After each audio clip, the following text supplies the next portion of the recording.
gostaria só de insistir novamente que todo mundo que ama Jesus aí nas galerias pedisse que cessasse todo movimento desnecessário, toda conversa paralela.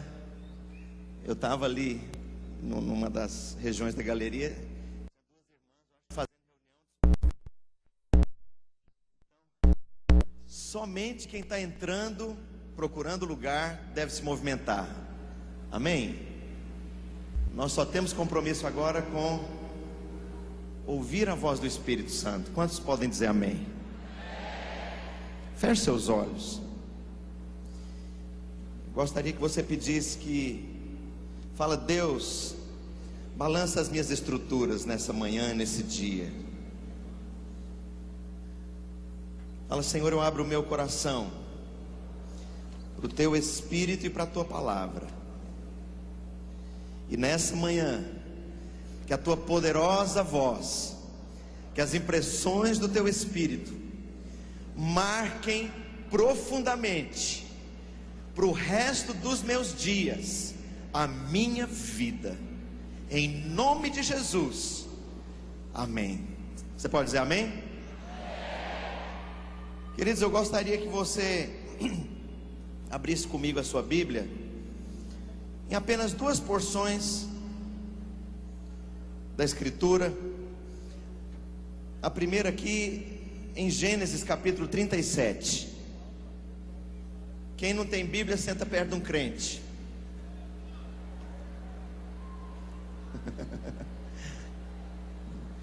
Eu gosto disso. Amém. Capítulo 37. Na verdade, essa palavra Deus tem construído no nosso coração já por vários anos. E esses dias atrás, lá em São Paulo, pregando em Guarulhos, Deus me deu essa palavra que eu vou ministrar para vocês hoje. Eu tive a oportunidade de melhorar ela e pregar ela em alguns lugares, mas eu sabia desde o começo que o endereço era você. Então vira para o seu vizinho e fala: o pastor Marcelo está dizendo que essa palavra nessa manhã é para você, freguês. Então abre a Bíblia agora com temor e vamos ler. A palavra diz: esta é a história de Jacó. Tendo José 17 anos, apacentava os rebanhos com seus irmãos, sendo ainda jovem, e acompanhava os filhos de Bila e os filhos de Zilpa, mulheres de seu pai, e trazia más notícias deles a seu pai. Ora, Israel amava mais a José do que a todos os seus filhos, porque era filho da sua velhice, e fez-lhe uma túnica talar de mangas compridas. Vendo, pois, seus irmãos que o pai o amava mais do que a todos os outros filhos, odiaram-no, e já não lhe podiam falar pacificamente. E tendo José um sonho, o relatou a seus irmãos, e por isso, por causa do sonho, o odiaram ainda mais. Pois lhes disse: rogo-vos, ouvi este sonho que tive. Atávamos feixes no campo, e eis que o meu feixe se levantou e ficou em pé, e os vossos feixes o rodeavam e se inclinavam perante o meu. Então lhe disseram seus irmãos: reinarás com efeito sobre nós, e sobre nós dominarás realmente? E com isso tanto mais o odiavam, por causa dos seus sonhos e de suas palavras. Olha um outro texto, o outro que nós vamos ler nessa manhã, no capítulo 42.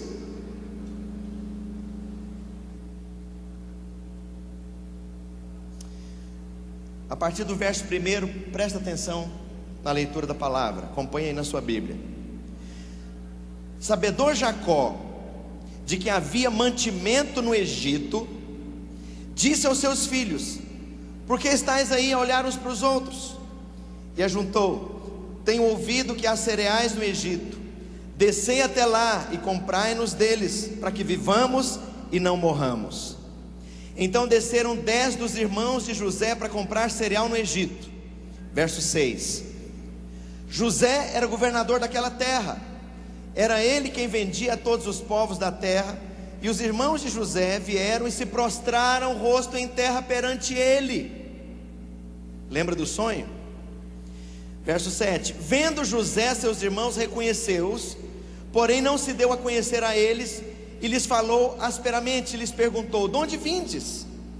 Responderam: da terra de Canaã, para comprar mantimento. Verso 8: José reconheceu aos irmãos, porém eles não reconheceram. Então se lembrou José dos sonhos, diga dos sonhos, que tivera a respeito deles. E até aqui. Sabe, querido, querida, eu gostaria de falar com você nessa manhã sobre as características dos sonhos de Deus. E antes de entrar propriamente no assunto do texto que nós lemos, e te dar as características dos sonhos de Deus, eu gostaria primeiro de falar que quem não sonha virou um zumbi. Eu não sei quantos de vocês conhecem aquele jogo Resident Evil. Conhece? Moçada mais jovem toda conhece. Lá é uma cidade zumbi. Quem não sonha fez da sua vida a realidade do Resident Evil. Quem não sonha vive só fisiologia. Você sabe o que é fisiologia? É comer, beber, dormir. Desculpa se a gente vai falar algumas palavras que não é muito usual se falar de púlpito. Faz xixi, faz cocô, transpira, produz CC, porque as bactérias vão comer as células de pele morta, e aquilo vai te fazer cheirar mal. Aí você toma banho, aí você come mais, você dorme mais, você vai para a escola, você acorda outro dia, cabelo está caindo, você vai no médico, toma remédio. Aí o médico fala que é hormônio, aí o outro fala que é anemia, aí você toma remédio para anemia, aí você toma comprimido de Noripurum e continua trabalhando e vai para a escola. Aí chega um dia, você casa, você arruma uma mulher, aí vocês têm os seus filhos. Aí você tem que acordar à noite porque o menino está chorando, está tossindo. Aí tem tosse, você leva no médico, leva de madrugada. Aí o menino cresce, você casa seu filho, paga as contas, compra uma casinha do BNH, não sei nem se existe isso mais. E aí você morre. Aí um dia chama lá pastor Naor para fazer o funeral. Ah, era um crente tão fiel, deu tanto fruto na igreja. E agora para onde vai? Vai para debaixo da terra. Sabe, quem não sonha vai apenas andar seguindo um dia após o outro. Você vai viver uma vida apenas fisiológica, que é esse metabolismo seu. Sabe, você não vai existir, você não vai ter gosto existencial, você não vai ter realização existencial. A vida não vai ser gostosa, a vida não vai ter realidade, a vida não vai ter razão de ser. Você não vai sentir sentido para a existência. Você vai viver fisiologicamente falando. Quem não tem sonho apenas vive uma vida fisiológica. Mas sabe, a maneira de Deus tirar você desse patamar rasteiro, pequeno, terreno, natural, a maneira de Deus tirar você dessa dimensão medíocre e te levar para a dimensão dele, que é uma dimensão mais alta, é através dos sonhos. E os sonhos têm a ver com Deus te levar para o âmbito da fé, que é onde Deus se move, para o âmbito da eternidade, que é onde Deus se move, para o âmbito daquilo que é espiritual, para o âmbito de propósito para viver. Se você não encontra esses sonhos, que é a maneira de Deus tirar você desse plano para levar para o plano dele, você não achou ainda o foco, o centro, a razão principal do porquê que você veio nessa terra. Eu vou te falar, você não veio, você não entrou de gaiato no navio. Fala para o seu vizinho, você não entrou nessa existência de gaiato no navio. Fala agora para o outro lado, você não caiu de paraquedas no planeta. Você entrou nesse planeta legalmente, via nascimento humano por causa de um propósito divino e eterno. Sabe, presta atenção. Sinônimo de propósito divino e eterno: sonhos de Deus. Então quem não sonha vive uma vida fisiológica, e quem encontrou o sonho foi trazido para a dimensão da fé. Por quê? Porque o seu sonho, você não vai se cumprir, você não vai entrar nele, você não vai conquistá-lo, você não vai estabelecê-lo, você não vai manifestá-lo, a menos que Deus te leve para esse âmbito da fé. E eu gostaria então, usando o texto da vida de José no Egito, que nós lemos, eu gostaria de falar de algumas características dos sonhos de Deus na sua vida. Primeira característica: os sonhos de Deus vão vir na sua vida quando tiver tudo bagunçado e tiver muito problema, tiver uma confusão topada. Para você que está na internet, ouvindo na rádio, essa palavra é a palavra de Deus para você. Então ouça: os sonhos de Deus não vão vir quando a vida estiver organizada, tudo arrumadinho, largou a vida velha, agora é santo, santo, santo, como nós ouvimos nessa manhã, né? Líder de célula que já multiplicou não sei quantas vezes, discipulador de não sei quantos, e, sabe, a vida organizada, a sua vida emocional em ordem, a sua vida familiar, os seus relacionamentos em ordem, profissionalmente, as dívidas pagas, né? Tá tudo assim, um mar de rosas. O sonho de Deus veio.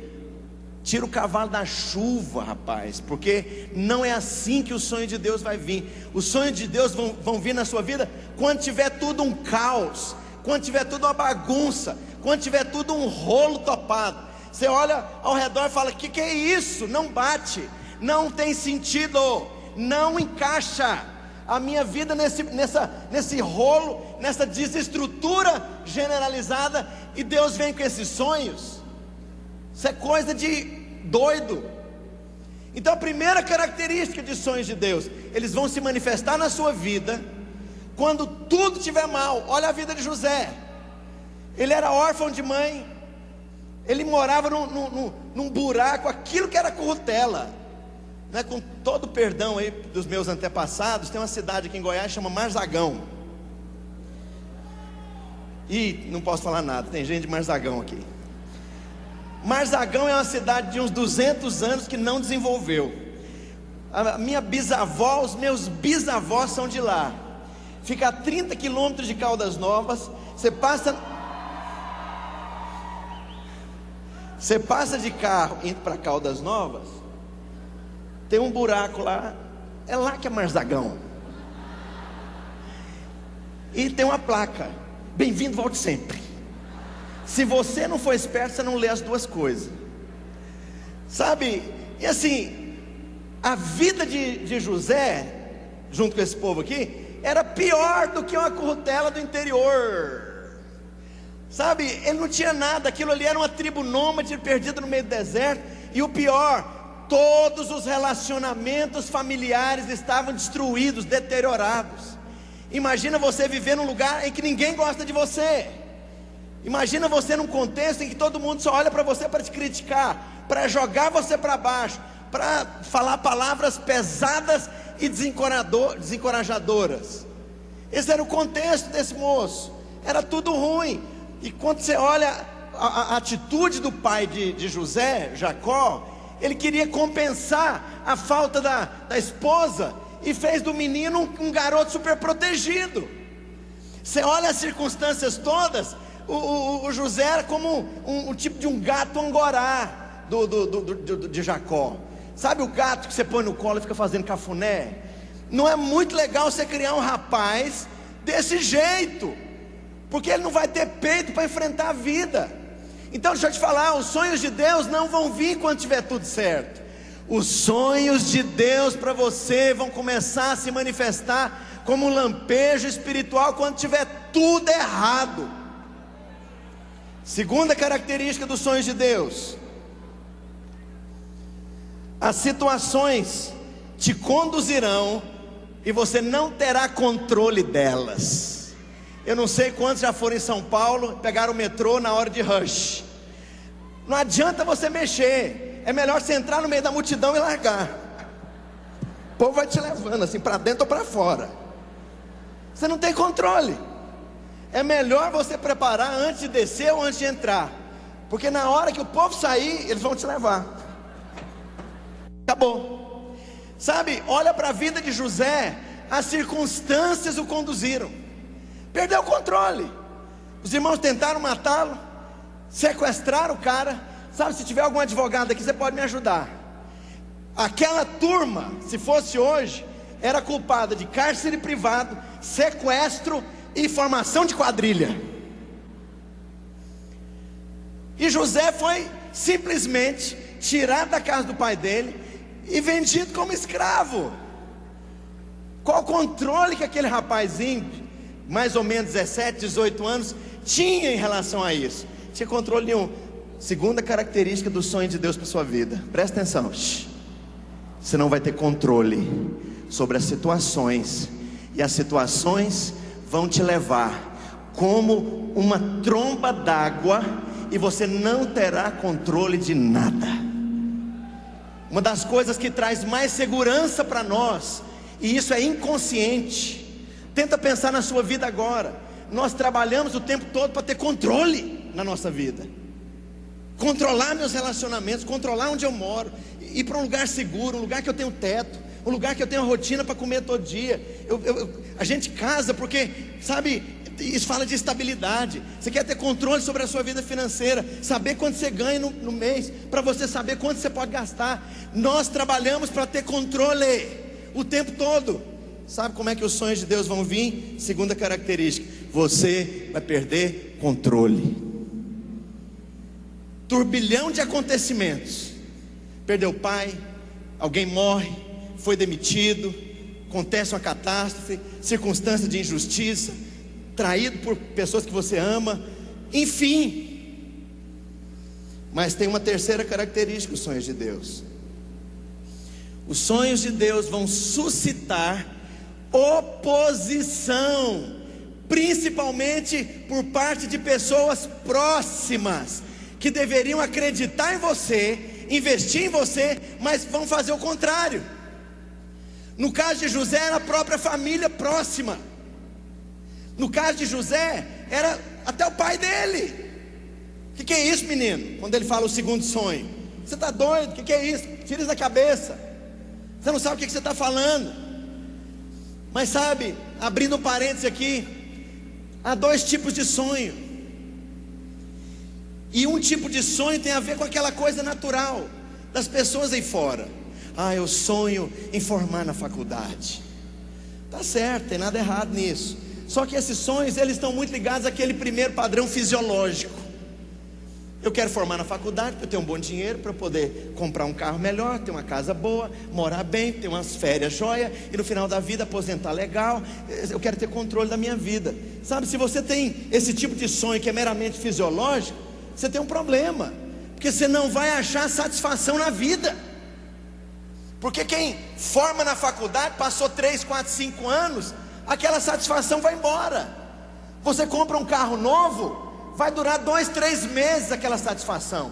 Foi para uma casa nova, vai durar 2, 3 meses. Daqui a pouco você quer mudar essa parede aqui, aquela porta não está legal ali, esse banheiro foi mal feito, tem um vazamento na pia da cozinha, eu queria fazer um puxadinho aqui, sabe? E mais, se esses sonhos naturais, fisiológicos, se a gente for olhar isso de uma maneira bem clara, se esse é o seu sonho, na hora que ele cumpre, você pode morrer, não pode? Meu sonho é casar. Aí na hora que o pastor fala, eu vos declaro marido e mulher, aí pum, morreu. Morreu, você realizou o seu sonho, casou, morreu. Meu sonho é ter uma casa. Na hora que você entra nela, dá uma sapituca, um ataque cardíaco, você morre na porta da casa, pode morrer, já vai para o céu. O seu grande sonho realizou, você tem a sua casa. Sabe, tem uma coisa meio boba, americana, né, que todo homem, antes dos 30 anos, tem que plantar uma árvore, escrever um livro, ter um filho, e juntar $1 milhão. Você vai plantar fava no asfalto com esse sonho trouxa. Sabe, porque se a vida é plantar uma árvore, ter um filho, escrever um livro e juntar $1 milhão, é isso que é vida? Isso não é sonho não. E é interessante, olha para os sonhos no padrão de Deus, baseado no que nós acabamos de ler. O sonho de Deus não era fazer de José o homem mais bonitão da terra, dar um trono para ele ser o gostosão, para ele estar por cima, para todo mundo admirar. Nossa, que homem importante, nossa, que moda jóia agora em Tebas, no Egito. Eu quero arrumar uma sainha de faraó igual a de José. Nossa, aquele corte de cabelo, sabe? Quem manda, quem pode, quem tem dinheiro, quem está por cima, quem se deu bem. Essa é a mentalidade dos sonhos fisiológicos e medíocres. Mas qual que era a razão? Ouça, qual era a razão do sonho de Deus? A razão do sonho de Deus era salvar milhões de pessoas da morte pela fome. O sonho de Deus tinha um propósito de resgatar milhões de pessoas, mexer na história através de José, interferir na história através de José, para salvação, para resgate, para mudar a vida de milhões de pessoas que morreriam. Então veja bem, o sonho de Deus na sua vida, nessa dimensão da fé, nessa dimensão espiritual, tem o sentido de Deus usar você para interferir na história, tem o sentido de salvar e resgatar milhões de pessoas através de nós. Então o sonho de Deus vai passar por isso, de repente alguém ser famoso, de alguém ter importância, de alguém estar na visibilidade da vitrine, da mídia, de repente alguém fazer algo que se destacou, mas não é esse o propósito, não é esse o foco do sonho. As pessoas se satisfazem com isso, ou melhor, as pessoas tentam se satisfazer com esse aspecto fisiológico do sonho. Você quer alguém que realizou mais coisas do que Michael Jackson, famoso, os fãs quase lambiam aquele cara, rico, importante, influente, tinha o que queria na vida, mas olha que pessoa infeliz. Toda a história de Michael Jackson, você lê a figura de alguém que tem profundo conflito de valor, de identidade, de sonho, porque ele tocou aquilo que é fisiológico: fama, poder, dinheiro, visibilidade, importância, influência, admiração, mas era profundamente infeliz. E aqui então a ótica de Deus no sonho que Ele dá, não é para fazer José importante, bonitão e estar todo dia no Jornal Nacional dando entrevista. O propósito era salvar, era resgatar, era tocar em milhões de pessoas. Eu vou te falar, os sonhos de Deus na sua vida tem o propósito de tocar, de salvar, de resgatar. E esse é o tema dessa conferência, o propósito de Deus. Então não interessa o que você faça, o que você viva, se você vai ser médico, empresário, o que você faz. A questão não é isso. A questão é como Deus vai usar você onde você está para afetar essa geração e salvar milhões. É por isso que nós estamos aqui, sabe? Para calibrar os sonhos de Deus, que Deus possa falar profundamente no seu coração e te dar sonhos, dilatar os seus sonhos, tornar mais larga a sua perspectiva existencial. Então, terceira característica: os sonhos de Deus vão suscitar ferrenha oposição. Quando eu falei para meu pai que eu ia fazer seminário, que eu ia fazer escola bíblica para ser pastor, eu percebi que o meu pai se decepcionou profundamente comigo. Sabe aquela coisa de pai e mãe querer o melhor para o filho? E eles têm uma visão natural: o melhor para o filho é ter dinheiro, uma boa profissão, tarará, tá certo. Por um lado tá certo, mas eu percebi assim que meu pai, ele perdeu o gosto comigo, não conversava mais, era como se... Aliás, uma vez ele falou: nossa, você parecia tão inteligente. É isso que você escolheu? com essa incutição sua, você vai acabar virando pastor. Deus é tão bom que a profecia dele multiplicou por 3. Nós somos 3 pastores na família. Mas sabe, vai ter oposição de gente que não acredita em você. E talvez a oposição é passiva, faz nada. Mas às vezes a oposição é ativa, vai te criticar, vai te impedir, vai gritar com você, vai bloquear, vai jogar na sua cara um bocado de coisa. Quarta característica do sonho de Deus, como nós falamos, vai vir no meio de uma circunstância caótica. Quando você olha ao redor e quando você olha para si, quarta característica, o sonho de Deus vai parecer totalmente improvável. Você fala, isso? O que é isso? Eu não sou capaz disso não. Onde? Não, isso não existe. Como? Eu sou improvável. Deixa eu te falar, querido, eu sou uma pessoa improvável. Quando eu ministrei sobre esse assunto numa das nossas igrejas, eu mencionei a história brilhante, maravilhosa do pastor Aloísio. E pastor Aloísio, ele vem de uma família com tanta dificuldade, né? Os pais dele se separaram, o pai dele tinha problemas sérios, difíceis, e morreu. O Aloísio ainda era adolescente. A casa onde o Aloísio morava, né, morava com a avó, 3 irmãs, a mãe, um cachorro neurótico e um galo cego.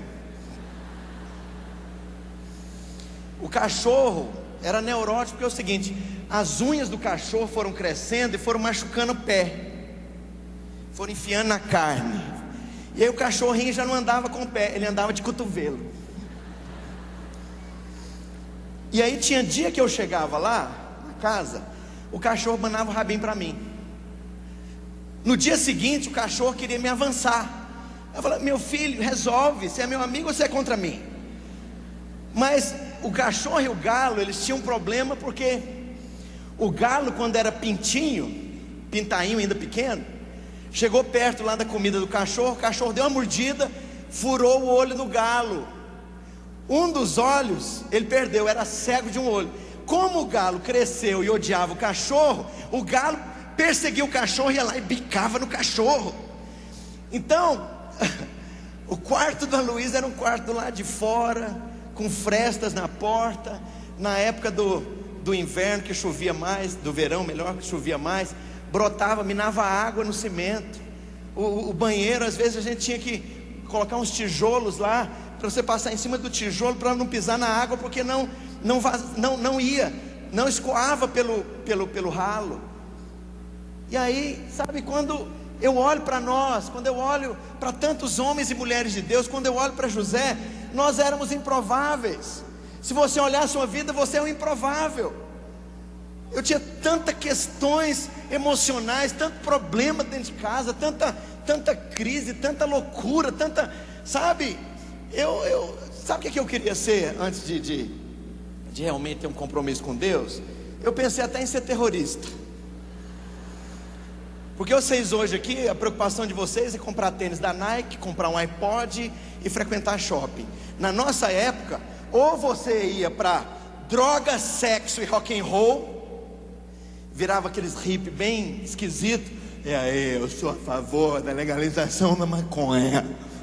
Então, assim, eu sou por coisa natural. Você tem que consumir aquilo que é natural.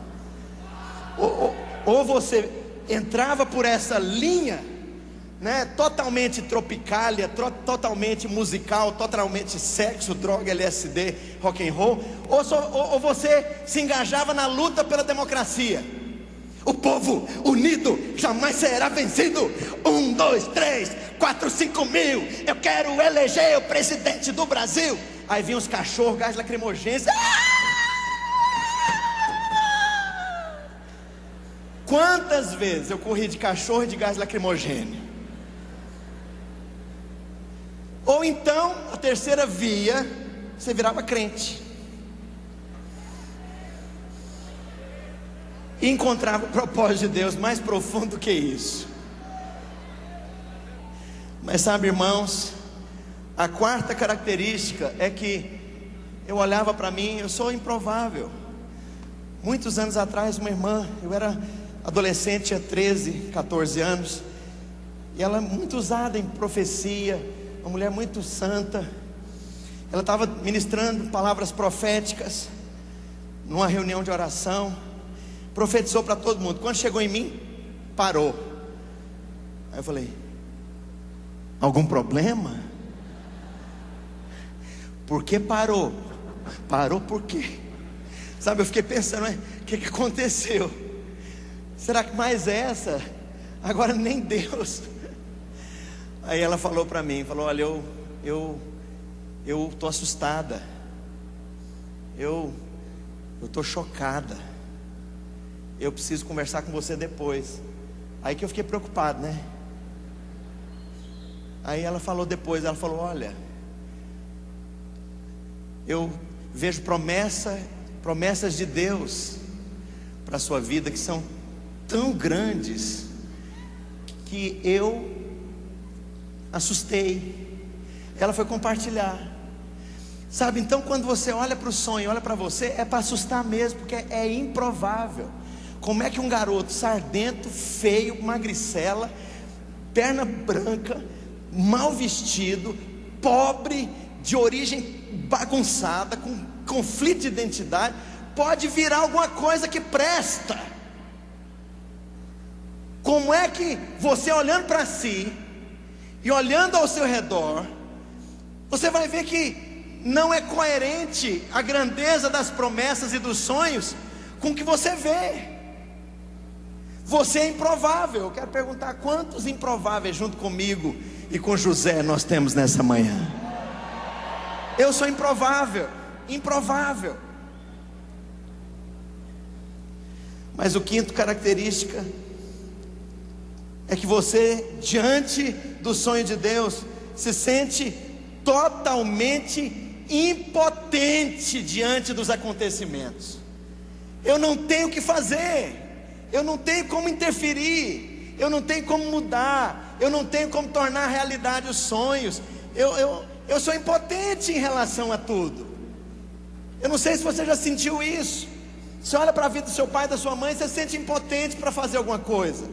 Você olha para a vida dos seus irmãos, você olha para a sua história, você olha para a sua realidade profissional, é pouca coisa que você faz.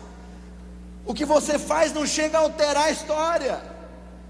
Então você olha diante do sonho e diante da realidade, você se sente impotente, sem as ferramentas para tornar aquilo realidade. Mas o sonho de Deus tem uma sexta característica, e o negócio vai piorando. Você vai olhar para o sonho e você vai ver que você não tem os meios, não tem o treinamento, não tem o dinheiro, os recursos, não tem as oportunidades, não tem uma personalidade necessária para implementar aquilo. Você não é firme o suficiente, você não é líder suficiente, você não é claro o suficiente, você não tem segurança suficiente, você não tem nada. Mas é desse jeito mesmo que tem que ser o sonho de Deus. Sabe por quê? Porque quando acontecer, você vai ter certeza que aquilo não é seu, que é de Deus. Porque você não podia, você não tinha, você não acontecia, você não tinha posse dos meios, das ferramentas necessárias para tornar aquele sonho realidade. Por isso que a glória é de Deus e não vai ser sua. Então a sexta característica: você não tem os meios para fazer acontecer, você não tem os recursos para materializar os sonhos de Deus. Quantos entendem o que eu estou dizendo? Mas tem uma sétima característica: as coisas na sua vida inicialmente vão piorar antes de melhorar. Fala para o seu vizinho: vai piorar muito antes de melhorar. Ora que me ora, meu filho. Fala para o seu vizinho: ora que me ora. Então, antes de melhorar, antes de você prosperar, antes de Deus pôr o recurso, antes de você ganhar aquela característica de firmeza, de liderança, de habilidade, de foco, de uma personalidade mais inteira, integral, antes de você ter as oportunidades, antes de ter o dinheiro, antes de Deus pôr a pessoa certa, no momento certo, te dar o contexto certo e você acontecer, antes disso, as coisas vão piorar muito. Depois de tudo que eu contei do pastor Aloysio, que é uma das pessoas que eu mais admiro, e não é porque eu estou aqui, não precisava dizer isso, mas que me abençoa. O Aloysio casou e comprou uma casa, juntou tudo que ele tinha, rapou cofrinho, vendeu lote, vendeu tudo que ele tinha, rapou tudo, comprou uma casa de madeira, que uma firma ia construir. Sabe o que aconteceu? A casa quitada, a firma deu calote no pastor Aloysio, ele perdeu uma casa. Na época, ele foi entrevistado pelo Jornal Nacional, porque isso não acontece, não é todo dia. Quantas pessoas você conhece que perdeu uma casa inteirinha por causa de treta, de rolo, de tumé, que gente mal intencionada dá nos outros? Não acontece todo dia, mas aconteceu com o pastor Aloysio. Então deixa eu te falar, antes das coisas melhorarem, vai piorar muito. E agora eu ouço um silêncio assim maravilhoso aqui. Olha para a vida de José. Eu lembro daquela expressão popular: pastor, quanto mais rezo, mais assombração aparece. Já viu aquela outra coisa também bem jovem, né? Bem popular: eu acho que eu joguei pedra na cruz. Eu devo ter usado o santo graal para pôr cinza de cigarro antes de ser crente. Eu devo ter pregado chiclete na mesa da Santa Ceia, porque é muita coisa ruim na minha vida. Antes de melhorar, antes dos sonhos de Deus começarem a levar você a crescer, prosperar, avançar, organizar a sua vida, ter a sua estabilidade, as coisas vão piorar. Vai ter perda, vai ter dano, vai ter sofrimento, vai ter traição, vai ter desgaste, vai ter frustração, vai ter vontade de desistir. Olha para a vida de José. Mas sabe, tem uma outra característica: os sonhos de Deus. Nona: se você trouxer os problemas para o plano pessoal e começar a procurar culpados, você vai perder a perspectiva dos sonhos de Deus. Culpado é meu pai que nunca me pôs na escola, meu pai que nunca foi firme dentro de casa. Culpado é minha mãe é mulher mole. Culpado é o Lula com aquela mão sem dedo. O culpado é o país, culpado é o pastor, culpado é você que está me olhando com essa cara aí, com esse par de olho esquisito.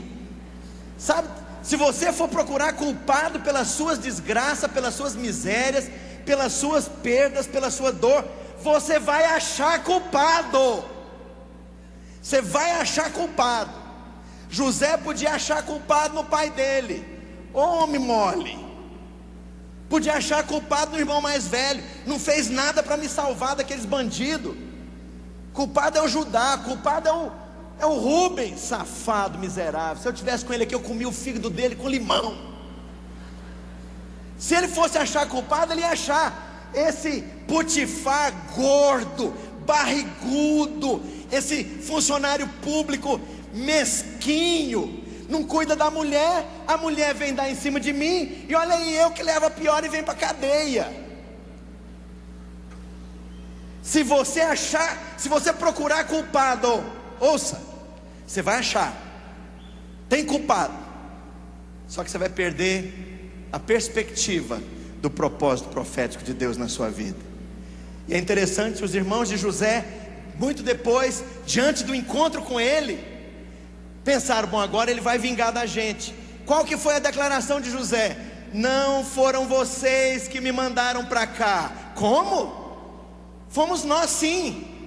Sequestramos, praticamos cárcere privado, formação de quadrilha, contrabando de indigente. Não foram vocês que me mandaram para cá. Deus me enviou adiante de vós, usando a maldade, usando a dor, usando os problemas, regendo a história para além de culpados e vítimas.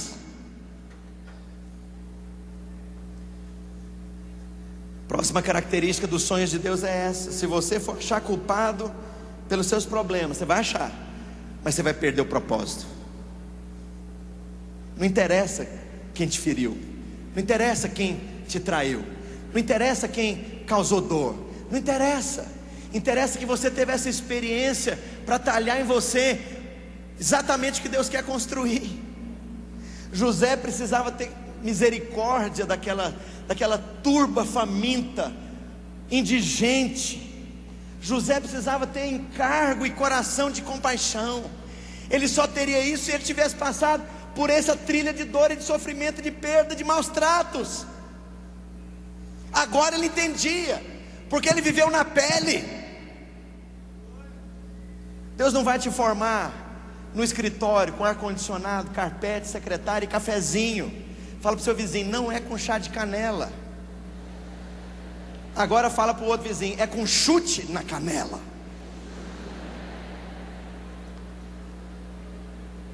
Ai, ai, ai, ai, ai. Vai ser assim. I'm so sorry. Mas tem uma outra característica, a 10ª, e eu estou acabando. Por mais que outros irmãos tenham sonhos semelhantes, tenham chamado semelhante, tenham um coração semelhante, tenham um encargo semelhante, você vai se sentir absolutamente só. Vai ter solidão que te acompanha. Sabe por quê? Porque Deus não quer que homem nenhum seja a sua coluna, a sua muleta, a sua bengala. Ou você vai para Jesus ou vai para Jesus. Então tem um senso de solidão. Tudo isso que eu faço, tudo isso que a gente faz, tudo isso que o ministério faz, que pastores aqui fazem, se você vai conversar mesmo lá com aquela pessoa, tem um sentimento de solidão. Parece que as minhas questões eu devo conversar só com Deus. Algumas vezes Deus me deu algumas palavras que tinham a ver comigo, e era coisa minha, era coisa do nosso segredo. E eu caí na besteira de conversar com alguns irmãos, e quando eu conversava, pesava o ambiente. A pessoa me olhava com a cara assim: nossa, mas é muito idiota, é muito presunçoso, tem o rei na barriga, acha que vai ser o bambambam do trelelê, do tralalá. A mesma coisa que pensavam de José. Sabe que a turma falava para o pastor Aloysio: você é metido demais, exibido, colorida, come a casca da ferida, come bem, come mal, come a casca do animal. Já viu isso? Coisa de adolescente. Exibida, colorida, come a casca da ferida, come bem, come mal, come a casca do animal. Metido, gostosão, bocó. Às vezes não fala para você, mas o olhar você pensa tudo isso, você acredita que isso vai acontecer mesmo? Nossa, você é muito diferente. Essa é a maneira de falar que você é um trouxa. Você é único. Você é único. Você vai sentir solidão no seu sonho. Mas a 11ª questão, 11ª característica: você não terá referências para fazer o que Deus pede que você faça. Você pode ter referência em algumas coisas, mas em outras ninguém fez antes, ninguém foi antes, ninguém está te mostrando como fazer, ninguém vai ter o mapa do caminho detalhado que você precisa. Ninguém. Nós temos uma estrutura maravilhosa de discipulado na vinha e na videira. Temos uma estrutura de discipulado que realmente acontece, que realmente funciona. Mas mesmo com esse discipulado que discipula para ensinar a fazer, no seu sonho tem muitas coisas que ninguém fez antes. que você simplesmente não sabe, que simplesmente você se sente inseguro. Mas é isso mesmo, você tem que se sentir inseguro, porque a sua dependência tem que ser totalmente de Deus, não é de você mesmo. Mas sabe, tem mais uma característica aqui, nós vamos terminar depois. À medida que você vê os problemas enormes, alguns aparentemente intransponíveis, você vai ver Deus descortinando que os problemas, ouça, são apenas oportunidades. Um problemão daquele de José, uma crise tão aguda como aquela, numa terra estrangeira, sem falar a língua e sem conhecer ninguém, sem ter para onde ir, vivendo mal, debaixo de suspeita de todo lado, perdeu a liberdade, virou escravo. Quer problema pior do que esse? Seu problema é café pequeno perante os problemas de José. Café pequeno, tamanho dos seus problemas perto dos problemas de José. Mas sabe, você vai descobrir que de repente as coisas vão alinhando. Oportunidade, treinamento, recurso, pessoas certas, no momento certo. Treinamento vem, o recurso vem, o dinheiro vem, Deus te dá a visão, Deus te dá a receita, as coisas acontecem, e de repente, o que era um problemaço, virou uma tremenda oportunidade histórica. E a última característica, penúltima aliás, você vai ser tomado por uma forte convicção, por uma forte certeza de que esse sonho vai se cumprir. Você não sabe como, você não sabe onde, você não sabe com quem, você não sabe com qual recurso, você não sabe de que maneira. E repetindo algumas coisas que nós já ouvimos no passado: eu não sei como sei, mas eu sei que sei. Você não sabe como sabe, mas você sabe que sabe. É uma certeza que não muda no seu coração, parece que é real diante de você. Irmãos, a história das 1000 igrejas, eu tenho até temor de falar isso, porque parece que a fase de aplicar fé já passou. É tão real dentro de mim, é tão certeza dentro de mim, é tão forte isso dentro de mim, que já é. Não sei se você entende o que eu estou dizendo. Quantos entendem essa convicção, essa certeza? Deus vai colocar isso no seu coração. Essa é a outra característica dos sonhos. Mas depois das características, eu tenho 4 recomendações para você. Fala para o seu vizinho: pastor, tem 4 recomendações agora, presta atenção.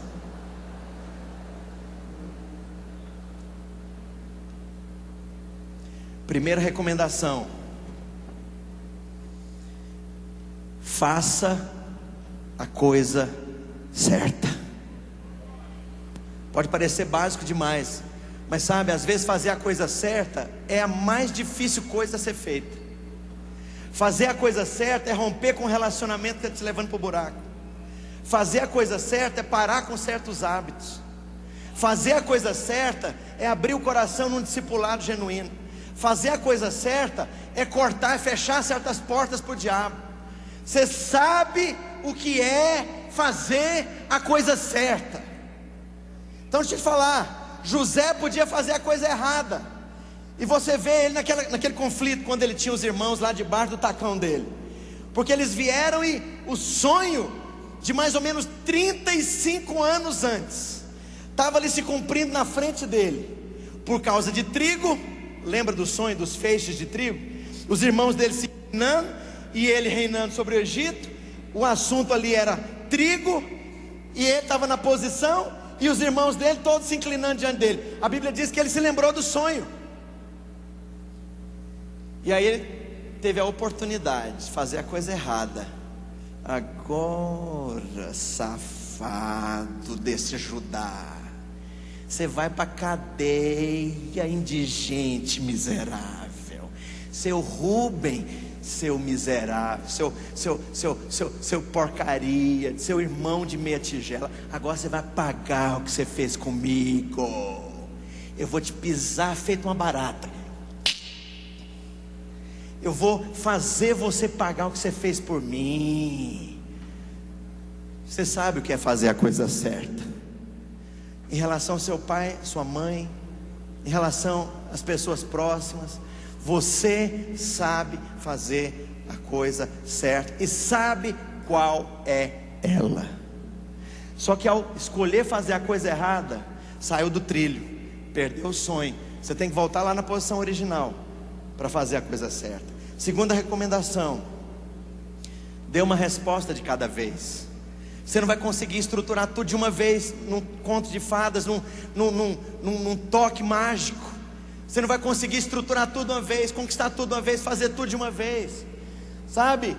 Dê uma resposta de cada vez, área por área, à medida que Deus te leva em circunstâncias novas. Fala sim ao Senhor, se dobra diante de Deus, vá sangrando, vai arrastando a perna, mas vai dar uma resposta de cada vez. Foi assim que José fez. Terceira recomendação minha: apenas siga Jesus. Está tudo escuro, siga Jesus. Tem uma tempestade enorme que te impede a visão, siga Jesus. A circunstância está te tirando de perfeita estabilidade, previsibilidade, e Ele está pedindo para você entrar num barco totalmente instável. Siga Jesus, porque é naquele barco que você vai estar no lugar mais seguro da sua vida. Se Ele mandou você pisar na água, pisa. Segue a Jesus. Você não sabe para onde está indo, você não sabe onde é que esse sonho vai dar, você não sabe como vai ser o futuro, você não tem garantia nenhuma, mas você sabe que está seguindo a Jesus, então segue. É isso que Ele quer. E a minha última recomendação: nunca, jamais, nunca volte atrás. A palavra fala: aquele que lança a mão do arado e desiste, retrocede, eu perdi a alegria, não tenho prazer nele, diz Deus. Sabe que muitas vezes em crises difíceis, em momentos muito difíceis no ministério, com muita pressão e dificuldade, a última fronteira que me manteve na rota do sonho foi o temor disso aqui, ó. Foi o temor disso aqui. Se eu voltasse atrás, Deus ia dizer de mim: não tem prazer em você. Foi a última muralha, a última fronteira. Então eu quero te falar: nunca volte atrás, jamais retroceda, nunca volte atrás. Fala para o seu vizinho: jamais volte atrás. Eu gostaria que você ficasse de pé agora e apresentasse o seu sonho existencial diante de Deus. Sabe, nós temos um coração aqui nesse dia. Presta atenção que não acabou, olha para cá. Não conversa. E para você que está ouvindo em casa, no rádio, na internet, isso é para você também. Hoje nós estamos precisando de pastor para algumas igrejas nos Estados Unidos. Não tem. Precisamos de pastor para a Bélgica. Não tem. Preciso de um casal de pastores para Gotemba, que é arredores de Tóquio, no Japão. Temos 3 células lá. Não tem. Precisamos de uma equipe para Angola. Não temos. Precisamos de suporte em tantas áreas. Não temos. Preciso de um casal de pastores para Portugal. Não temos. E aí deixa eu corrigir a minha própria fala, para você entender o que eu estou dizendo. Nós temos, só que por enquanto está na dimensão do sonho. Sabe onde está? Está aqui, ó.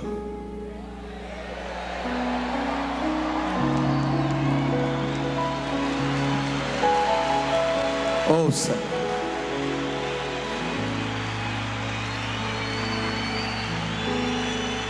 Eu falava ontem, não sei se com o pastor Naoro ou com o pastor Zé Carlos, veio no meu coração, não sei, de repente o Naoro até amplia, muda isso, mas de fazer um apelo para a chamada ministerial. Nem que você seja profissional servindo num país com o alvo de ganhar almas, mas lançar um desafio de 1000 pessoas nesse evento, que queiram servir ao Senhor nas nações. 1000 pessoas que sentem que a sua história é intervir na história. Quero perguntar: quantos aqui tem um sonho de ser levantado como José, para instrumento de redenção, para instrumento de salvação, para livrar da fome, da morte, da miséria, da falta de esperança, do suicídio, das drogas, da prisão, da cegueira? Eu gostaria que você respondesse a Deus agora, enquanto o teclado toca.